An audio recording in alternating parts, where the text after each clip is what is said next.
अवैध दारू विक्रीचा जिल्ह्यात महापूर, उत्पादन शुल्क विभागाचे अर्थपूर्ण दुर्लक्ष। हिंगोली जिल्ह्यात अवैध दारू विक्रीने अक्षरशः महापूर आलेला असून हा अवैध व्यवसाय दिवसेंदिवस वाढत चालल्याने प्रशासनाविषयी नागरिकांमध्ये तीव्र नाराजी व्यक्त केली जात आहे। विशेष म्हणजे राज्य उत्पादन शुल्क विभागाकडून या गंभीर प्रकरणाकडे जाणीवपूर्वक दुर्लक्ष होत असल्याची चर्चा सर्वत्र सुरू आहे। विभाग केवळ अर्थपूर्ण भागवण्यासाठी कारवाईचे सोंग घेत असल्याचा आरोप नागरिकांकडून केला जात आहे। जिल्ह्यात निवडणुका असोत वा नसोत, 12ही महिने दुचाकी आणि चारचाकी वाहनांद्वारे अवैध दारूची खुलेआम विक्री सुरू असते। तरी देखील उत्पादन शुल्क विभागाकडून छापेमारी अथवा मोठ्या प्रमाणावर कारवाई होत नसल्याने संशय निर्माण झाला आहे।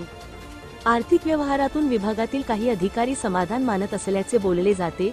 उलट जिल्ह्यातील स्थानिक गुन्हे शाखा किंवा संबंधित पोलीस ठाण्यांकडून सातत्याने कारवाया करून अवैध दारूचा साठा जप्त केला जात आहे।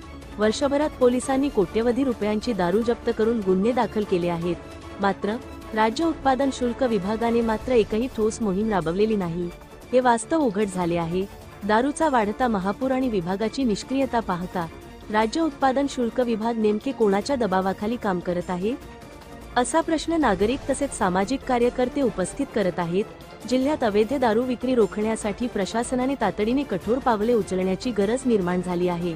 हिंगोली लाईव्ह साठी चंद्रकांत वैद्य।